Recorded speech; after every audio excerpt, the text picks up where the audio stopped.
A política é a capacidade de eu trazer para o plano público, para o plano coletivo, algo que me incomoda.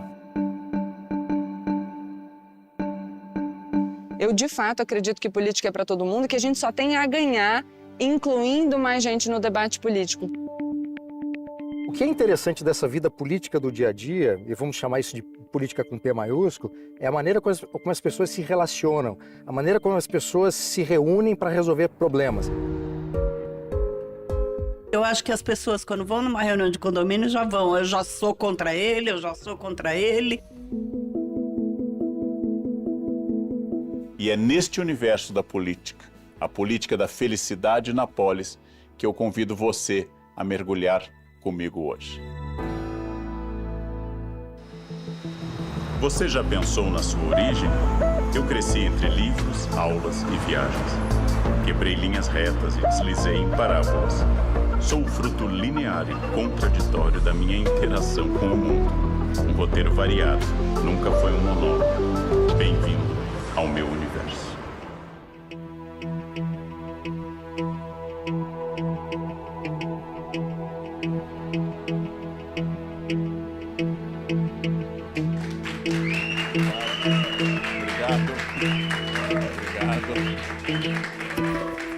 Obrigado. O tema da nossa conversa de hoje é política, mas calma, por favor, não mude de canal. Não mude porque não vai ser um programa sobre disputa eleitoral ou os escândalos de Brasília. A política está presente em todos os lugares onde haja pessoas convivendo. A palavra política deriva do termo politikos, ou seja, quem vive na polis, na sociedade, desde a Grécia. Portanto, se engana quem pensa que a política é algo limitado aos políticos profissionais.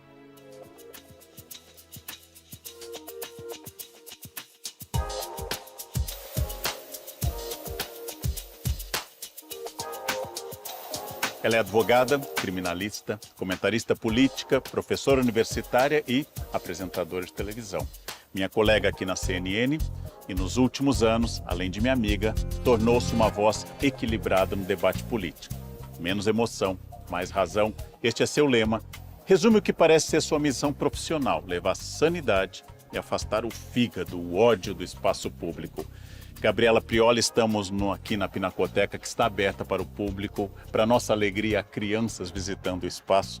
Isto é sinal de vida, de cultura fluindo. E a grande alegria de hoje é recebê-la nesse espaço para a gente falar de política. Ai, o prazer é todo meu. Eu queria muito vir no seu programa. Que bom. Estava esperando, falando, que hora que o canal vai me convidar. Gabriela, eu conheço um pouco mais de perto a sua história, mas talvez muita gente não saiba. Sim. Então, para começar, como surgiu o seu interesse pela política?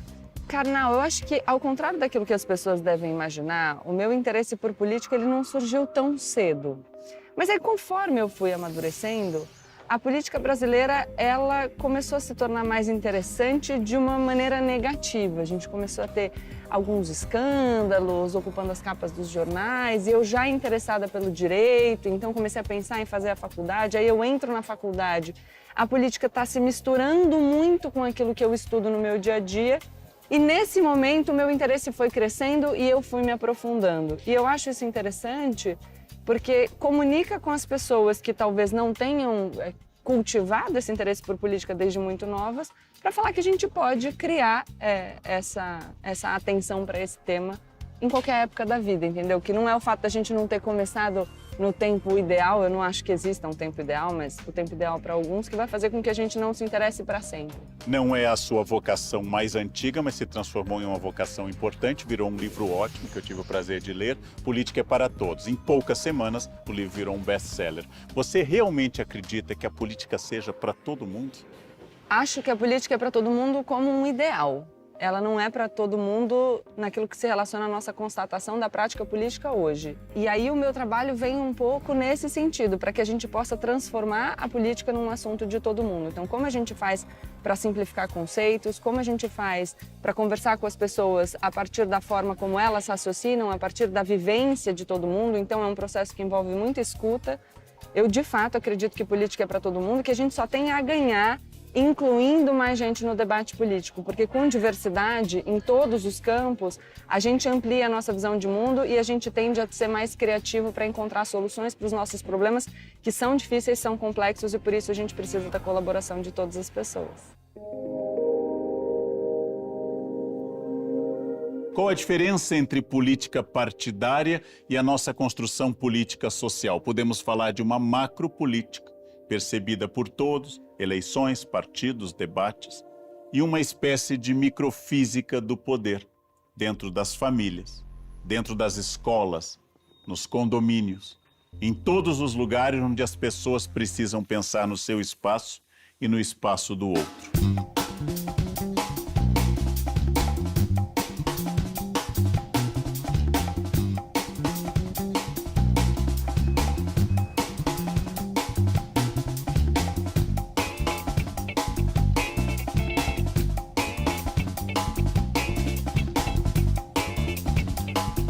Se a política permeia tudo, ela também está presente nas relações em um condomínio.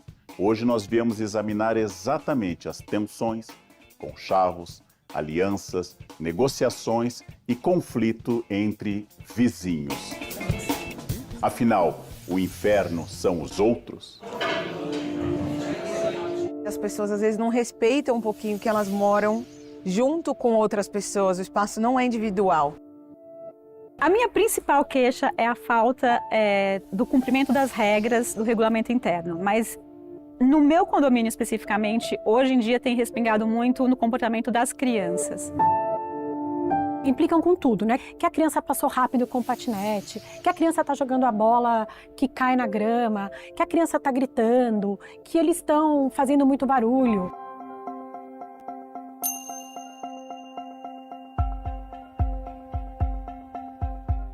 Eu estou aqui com a Lígia Ramos, arquiteta profissional e administradora profissional de condomínios, para aprender um pouco mais sobre os conflitos, a mediação desses atritos e a capacidade de convívio em grupo. Pessoal, muito obrigada por vocês estarem aqui presentes. E o objetivo hoje, então, é a gente ter uma discussão, né, com o auxílio, então, do professor Leandro Canal, que está aqui conosco. Ele vai poder dar um pouco de luz e pincelar, eu acho que algumas lições que a gente tira aí das questões que a gente discute no nosso dia a dia.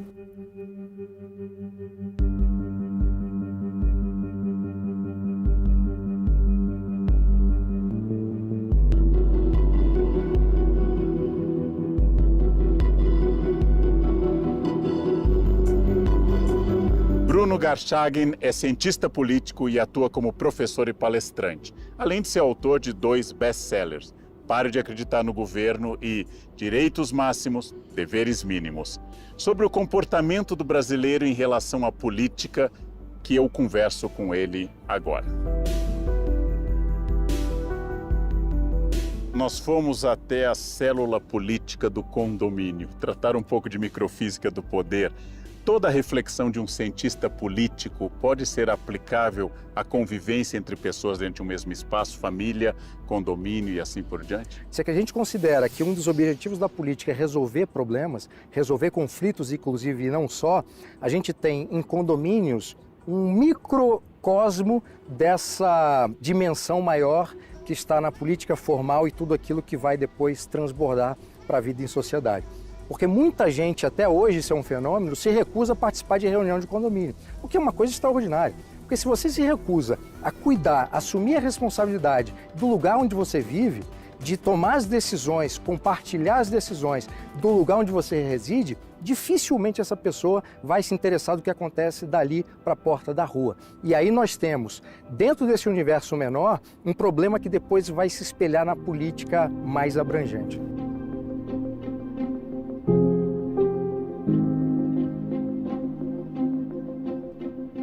Em que outras esferas você vê a política? Quer dizer, de que forma a política atinge todas as pessoas? Eu acredito, Karnal, que a política faz parte da nossa vida em todos os aspectos. Eu tenho trabalhado muito pela compreensão mais ampla do que é um espírito democrático. Acho que os nossos tempos demandam isso de nós. Então, compreender que a nossa visão de mundo não é a única, que o nosso sistema de valores não é único, que existem diferentes culturas, diferentes formas de compreender a nossa existência, já é um primeiro passo para a gente afastar de nós essa tendência autoritária que é de querer impor aquilo que a gente acredita a todas as outras pessoas. É impossível definir uma única forma de como nós, brasileiros, fazemos política no dia a dia. Isso acontece porque ainda existiria uma grande distância entre os líderes comunitários e os políticos profissionais no país. É o que defende Andressa de Souza Santos, diretora do Centro de Estudos sobre o Brasil na Universidade de Oxford.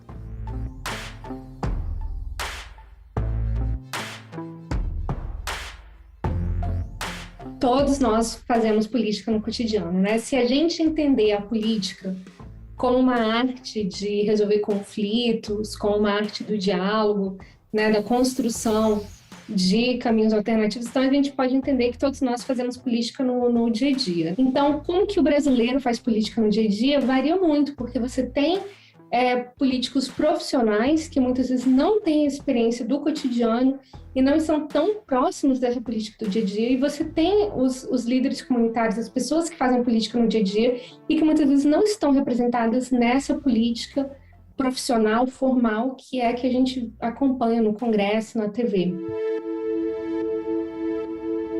Nós temos dificuldade com posições claras no Brasil, porque alguém que se diz conservador é acusado de ser reacionário, alguém que se diz crítico de esquerda é acusado de ser comunista. Nós temos falta de clareza com os conceitos políticos? Completamente, até porque essa preocupação, esse interesse por política aqui no Brasil, em termos gerais e quantitativos, é muito recente. Quer dizer, até ontem ninguém sabia, ninguém queria saber de política, e hoje está todo mundo querendo se envolver de alguma forma, o que é positivo. Agora, a gente precisa tomar muito cuidado nesse momento histórico para fazer com que as coisas se encaminhem para um lado positivo, porque a gente pode perder esse momento histórico importante de interesse e a coisa lá na frente não resultar muito bem.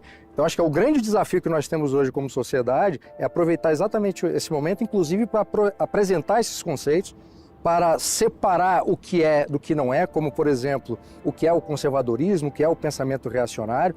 E é preciso, no meu caso, que eu sou um cientista político, o meu grande esforço é apresentar o que é cada coisa. Se as pessoas querem aderir ou não, isso é outra conversa. Mas a discussão qualificada a respeito do que cada um desses termos significa, isso é fundamental para que não haja equívocos e não haja também brigas a respeito de coisas que não existem.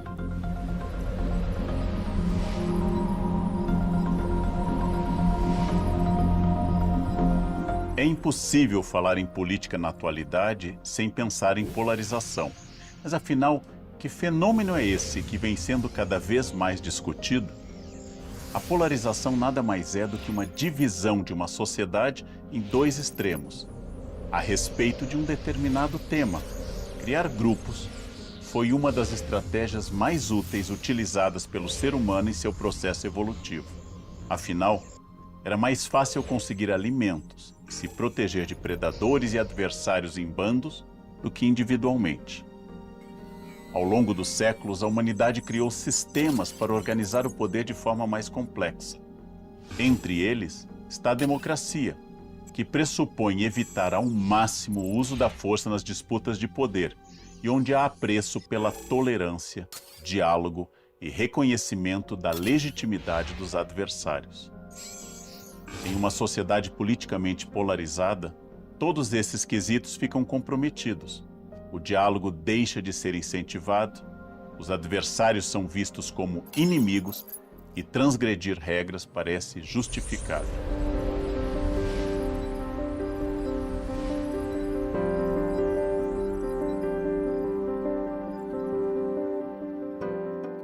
A pandemia obrigou uma convivência muito mais forçada. Todos nós tivemos uma aproximação desejada ou não, em maior escala com nossa família e com as pessoas do mesmo prédio, ou do mesmo condomínio. A convivência com os vizinhos é sempre um desafio.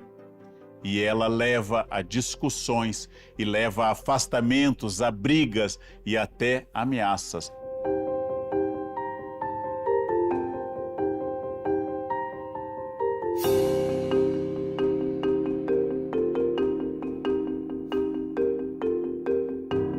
Lígia, eu tenho uma dúvida, assim, de tudo que a gente passou, das mudanças, o que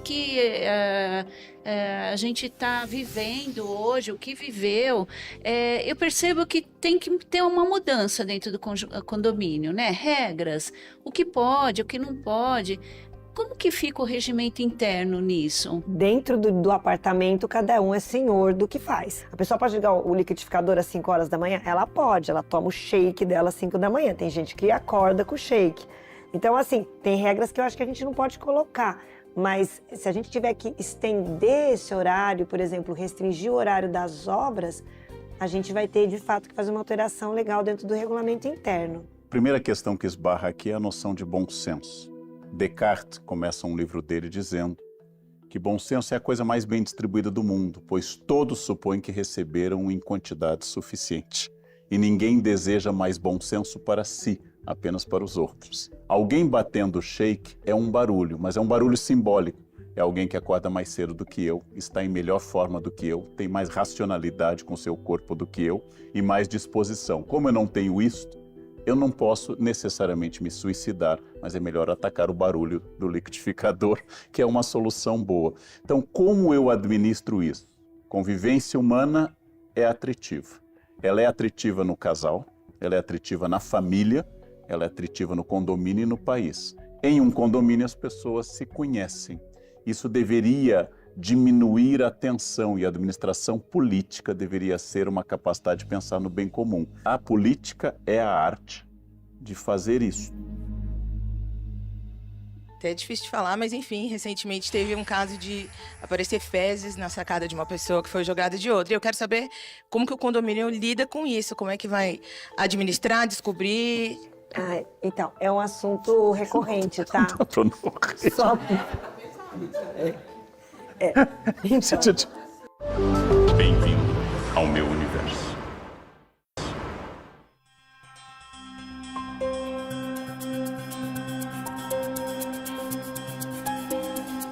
Os condomínios podem ser considerados microcosmos da sociedade, já que são espaços de convivência onde conflitos são comuns e fazem parte do dia a dia. Essa microfísica do poder em condomínios é muito conhecida nas cidades brasileiras. Como negociar barulho, negociar a brincadeira das crianças, as vagas da garagem, como negociar tudo aquilo que o filósofo Michel Foucault classificou como parte de uma microfísica que implica um poder e um contrapoder, que implica uma afirmação e uma oposição, que implica definir o que é positivo, o que é negativo e o que é viável.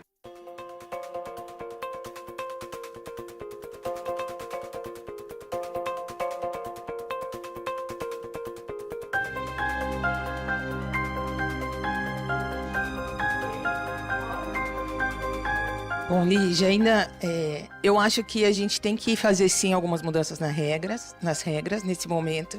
As pessoas estão mais intransigentes, com menos paciência para tudo. Até é difícil de falar, mas enfim, recentemente teve um caso de aparecer fezes na sacada de uma pessoa que foi jogada de outra. E eu quero saber como que o condomínio lida com isso, como é que vai administrar, descobrir e tratar um assunto desse.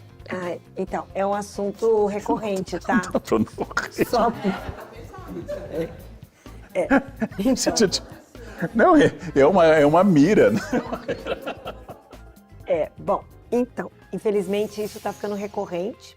Essa questão do arremesso de fezes é o segundo condomínio, o que me deixou bastante intrigada do que está levando à loucura que as pessoas estão vivendo. É muito complicado porque a solução é possível e ela é a solução universal, é aumentar o mecanismo de controle. Mais câmeras, mais microfones, mais gente fotografando, mais guardas. O problema é que para isso você cria uma sociedade de controle insuportável. É difícil saber se é melhor conviver com o arremesso de dejetos ou com um mundo onde você não tem mais nenhuma individualidade. É muito complicado. É óbvio que tudo isso está no regulamento interno. Se o sujeito mora num prédio de apartamento ou num condomínio de casas, ele escolheu participar daquela comunidade. Ele vai ter que conviver com seus vizinhos.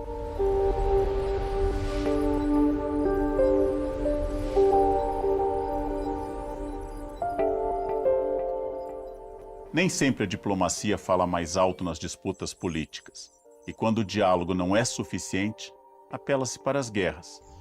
E como parte tão importante da história do mundo, elas obviamente não deixaram de ser retratadas por artistas. O bombardeio alemão à cidade de Guernica durante a Guerra Civil Espanhola foi imortalizado pelo grande mestre cubista Pablo Picasso. Em 1937, inspirado pelas fotografias documentais, Picasso escolheu tons de cinza, branco e preto para produzir o painel e, com traços fortes, mostra os horrores da guerra e suas terríveis consequências. Ao ser questionado por um oficial nazista se ele havia feito a obra, Picasso respondeu: não, foram vocês. Momentos políticos importantes do Brasil também foram retratados na arte. Pedro Américo é o autor da representação de um dos momentos mais icônicos do país, o Grito do Ipiranga. O autor se inspirou em quadros europeus para representar o momento da independência do Brasil.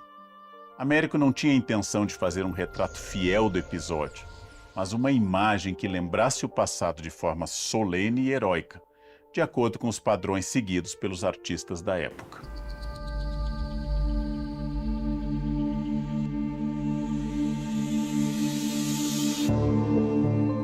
Mais de um terço da população mundial vive sob regimes autoritários, enquanto apenas 6,4% desfrutam do que poderíamos chamar de uma democracia plena.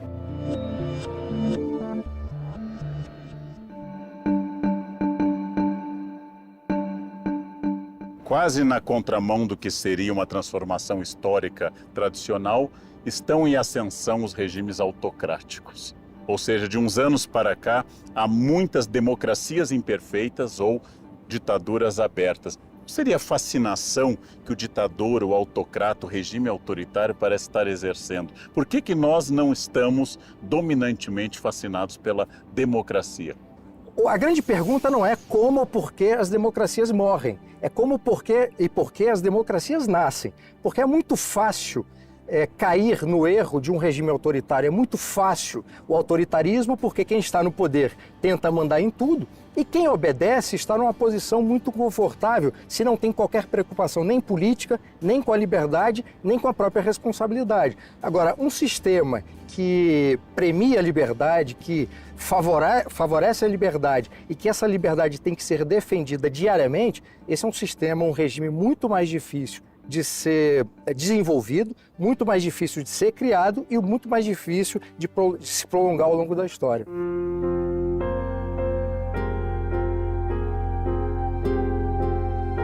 Nossa dificuldade em lidar com negociação, nós não temos uma longa tradição democrática, e a nossa capacidade de ver o ponto de vista divergente como um ataque. Isto não é assim em outros lugares. Então, em congressos de professores na Europa, você discorda de um professor e toma café com ele. Aqui você vira inimigo pessoal. Então, a capacidade de dizer, eu discordo deste horário, porque acho isso, isso e aquilo, e o outro diz o contrário, e nós votamos, a democracia é a administração da diferença. A ditadura oculta as diferenças através de um poder. Então, não tem atritos na ditadura.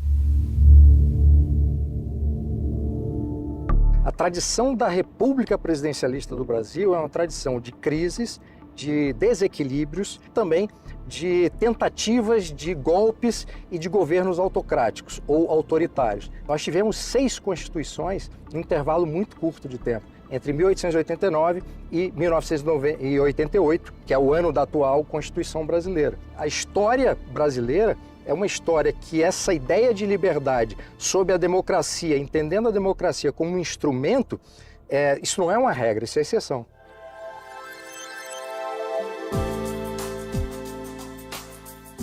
Você é famosa pela defesa dessa capacidade de discutir pontos de vista divergentes. Você várias vezes insistiu ao meu lado como é importante ouvir a divergência sem tornar a pessoa seu inimigo. Mas eu queria tocar num ponto delicado. Qual o limite disto? Ou seja, toda opinião é válida. Se você manifestar uma opinião racista, eu tenho que dizer a sua opinião? Não. A gente tem o limite da lei, né? Aí a gente tem o limite daquilo que é a intolerância. Então, é a mesma coisa que num Estado democrático de direito eu dizer, por exemplo, que a liberdade de expressão deve ser assegurada para que eu atente contra a democracia. Isso não faz nenhum sentido. Então, a gente não pode permitir que discursos que atentam contra a própria estrutura do Estado democrático de direito sejam tutelados por esse sistema.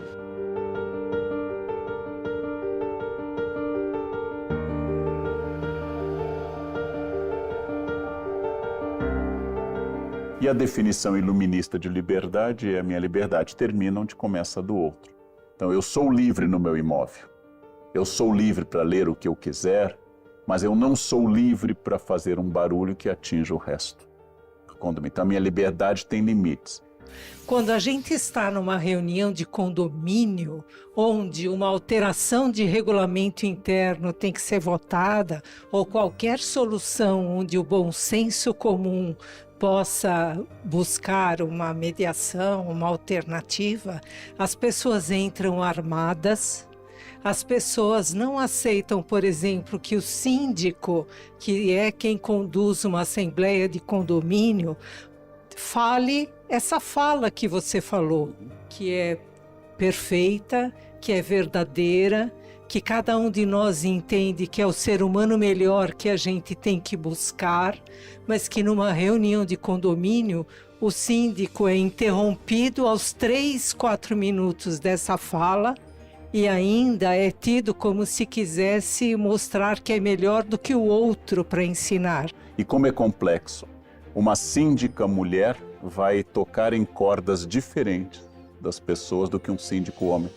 Um síndico homem impositivo é líder. Uma mulher vai ser atacada como desequilibrada, porque nós temos leituras de gênero.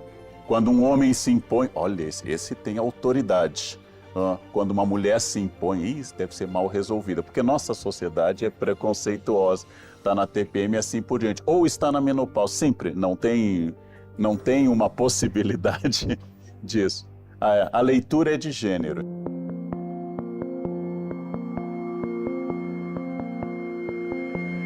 Novidades na política, um aumento expressivo de candidatas e de questões ligadas ao eleitorado feminino e às redes sociais.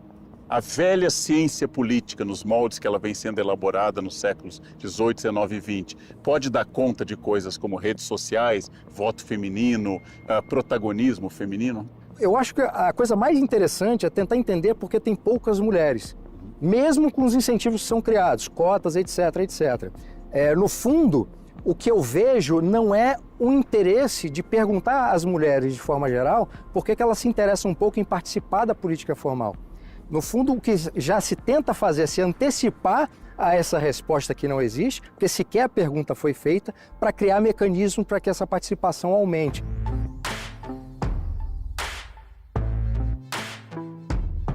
Então, a gente tem uma subrepresentação das mulheres e das mulheres negras em qualquer nível de política, seja local, estadual, federal, e a gente tem essas mulheres também muito pouco como teóricas. Essa mulher negra da periferia brasileira, mãe solteira, ela faz essa intersecção entre a rua e a casa muito bem, porque são pessoas que trabalham fora e que por isso precisam do transporte público, precisam da iluminação pública. Então, são pessoas que precisam muito de uma funcionalidade da cidade.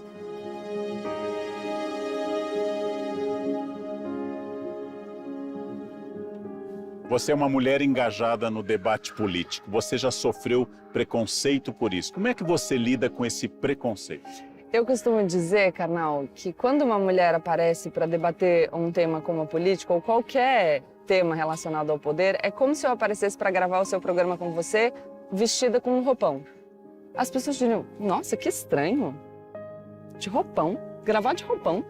Então, quando a gente aparece para discutir esses temas, e mais do que isso, Quando a gente aparece sem abrir mão desses traços que são associados ao feminino, então quando eu não tento me parecer mais com um homem nos ternos sisudos e nas cores sóbrias, as pessoas estranham. Mas quanto mais a gente fizer isso, mais natural vai ficar.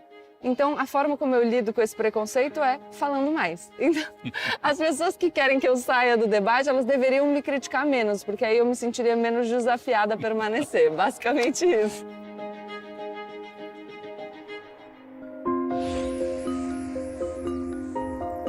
Eu acho absolutamente maravilhosa a ideia de que a convivência mais afetiva, lúdica em festas, seja um elemento, inclusive, político.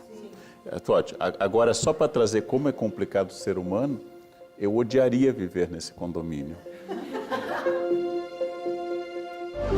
Bem-vindo ao meu universo.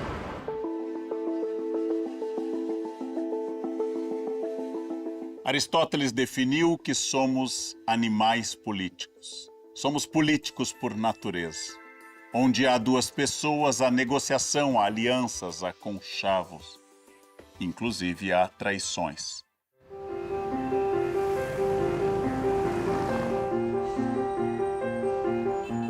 Como é que eu administro o bom senso distinto das pessoas? O que é bom para mim? Eu tenho que ceder e eu tenho que também ser contemplado no que é importante.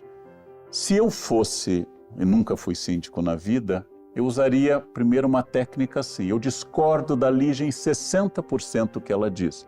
Então vamos conversar hoje sobre os 40% que nós concordamos. Pertencemos a um condomínio, queremos o menor custo possível, o mais eficaz. Contabilizamos como verdades insuperáveis. Não podemos tolerar racismo, não podemos tolerar agressões, não podemos tolerar violência. O resto pertence ao campo da negociação.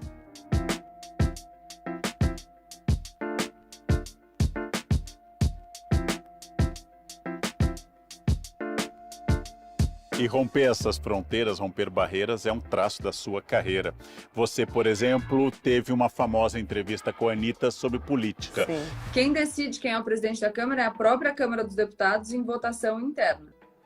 Tá? Então, o mandato a cada 2, a cada 4, como é? Mandato dos deputados é de 4 anos. Quais as críticas que você recebe? Você entrevistando uma cantora de sucesso, mas uma cantora que não se expressava normalmente sobre temas políticos. A Anitta me procurou porque é minha amiga pessoal e porque nós temos uma história em relação ao posicionamento político. Quando, em 2018, ela foi pressionada para se manifestar, ela não se sentia segura, porque ela não sabia nada sobre o tema, e ela me procura pessoalmente. Então, a nossa decisão foi transformar num conteúdo público aquilo que foi a nossa vivência privada, e ela foi muito corajosa em se expor. E até hoje eu encontro pessoas agradecendo a gente, porque esse foi o primeiro passo para que essas pessoas não se sentissem envergonhadas por não saber, para que elas pudessem dizer, não, de fato não sei. Então, já que não sei, eu vou aprender. Acho que esse constrangimento que a gente provocava nas pessoas que não eram absolutamente seguras do seu conhecimento político era um dificultador para que essas pessoas entrassem no debate. Eu fico feliz de atuar no sentido de facilitar a inclusão de mais gente.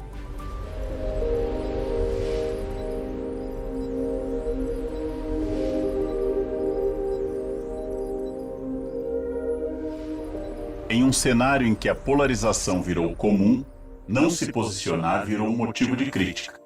Quem prefere não se comprometer com programas políticos e legendas partidárias ganhou um apelido, isentão. O termo é usado de forma pejorativa. Eu costumo dizer que neutro, só sabão. Mas daí a querer que todos se posicionem nas redes sociais é demais. O silêncio pode ser sim indiferença, mas reduzi-lo a isso é uma interpretação perigosa.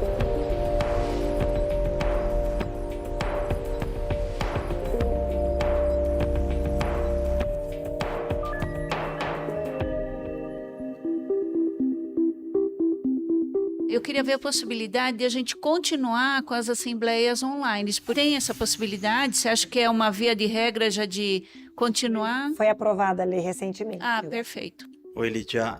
Falamos aqui de assembleia virtual. Eu acho que eu não sou a favor, sou contrário. Nosso próprio condomínio, a gente fazia algumas festas no condomínio para trazer as pessoas para mais próximo.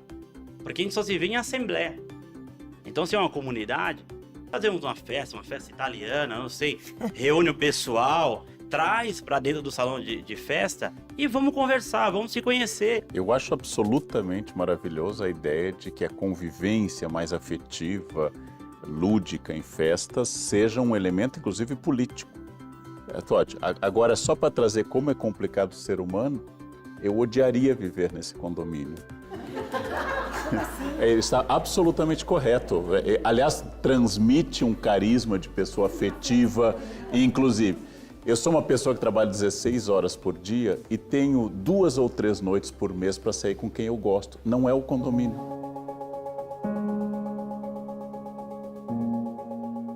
Eu achei muito interessante a experiência de ouvir pessoas de diferentes condomínios. Eu acho muito difícil administrar pequenas questões cotidianas. Eu sei que elas escondem questões maiores. Eu sei que eu não estou discutindo o carro estacionado mal na garagem, mas eu estou discutindo uma questão psicanalítica, pessoal, existencial. Eu estou trabalhando com sentimentos variados. Eu acho que seria muito bom que todos nós, começando por mim, todos nós fôssemos muito bem analisados. Que todos nós soubéssemos o que nós estamos discutindo, que todos nós soubéssemos que o tempo é muito escasso para perder longas horas de debates e de mensagens com textos enormes, que todos nós dessemos ao condomínio a importância que ele tem. Eu não posso viver para o condomínio. Encontre uma maneira de conviver com o fato de que é chato quem faz barulho, e é insuportável quem fica reclamando o tempo todo.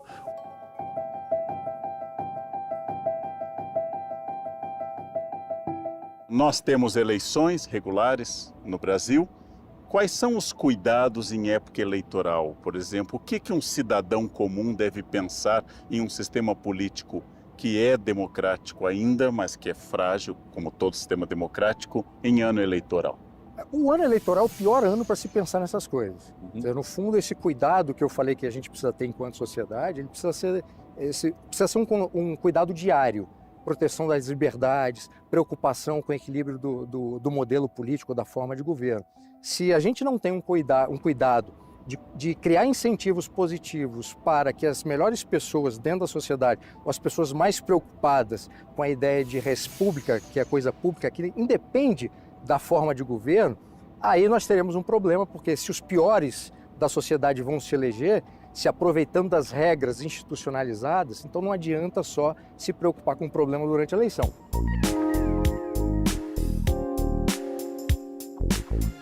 Nós tivemos um aumento enorme neste ano de jovens que se registram para votar, um aumento de 45% dos jovens que não são obrigados, ou seja, 16 a 18 anos, que agora querem participar do jogo político. Como você, que é uma mulher muito ativa nas redes, como você interpreta o papel político das redes sociais? Nossa, Karnal, rede social é um assunto complexo, né? Uma nova ferramenta, então ela pode ser usada para o bem ou para o mal, tem pontos positivos e pontos negativos. Numa época em que a gente tem estudos mostrando que alguns jovens se abstêm da discussão política porque acham que é tudo muito extremo, que é um clima meio de briga, e eles se informam principalmente pelas redes sociais.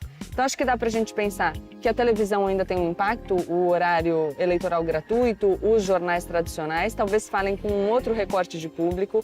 Quando a gente está falando de um público mais jovem, a gente precisa saber operar a rede social, e saber operar a rede social entendendo a dinâmica da rede social e, portanto, o escândalo, as coisas se sucedendo de maneira muito rápida, mas não se deixando levar só por esse alarmismo, por essa transição de escândalo a escândalo, que esvazia qualquer chance de aprofundamento em temas importantes. É algo que a gente tem que fazer com estratégia, e eu recentemente, inclusive, produzi alguns conteúdos falando que as campanhas políticas tradicionais precisam entender mais de rede social, sem menosprezar esse espaço, porque senão vão ficar para trás. Não dá para fazer política em 2022 como se fazia política em 2002.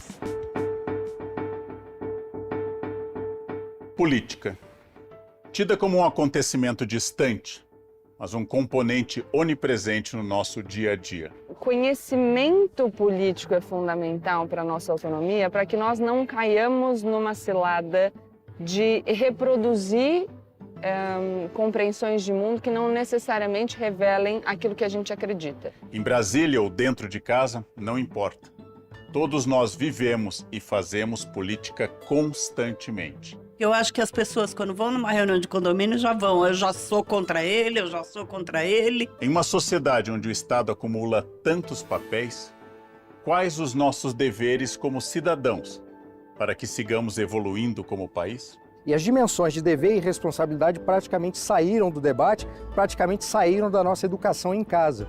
E aí foi muito mais fácil as pessoas aderirem a essa ideia de que é preciso ter direito, é melhor ter direito do que assumir as próprias responsabilidades baseadas na ideia de deveres. Engajados ou isentões, não importa. Somos seres políticos por natureza. No episódio de hoje, circulamos por várias esferas de política e poder. Foi um prazer desbravar mais este universo com você. Até a próxima.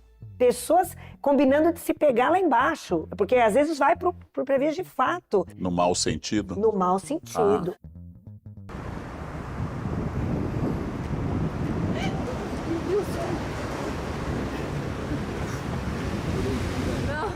Vou mandar lá pro Não, guarda e me manda, a gente vai usar aí. Mas a explicação pode estar na posição política da minha falecida avó. Eu não voto em ninguém para poder reclamar de todo mundo que foi eleito. Obrigado. Caiu o microfone.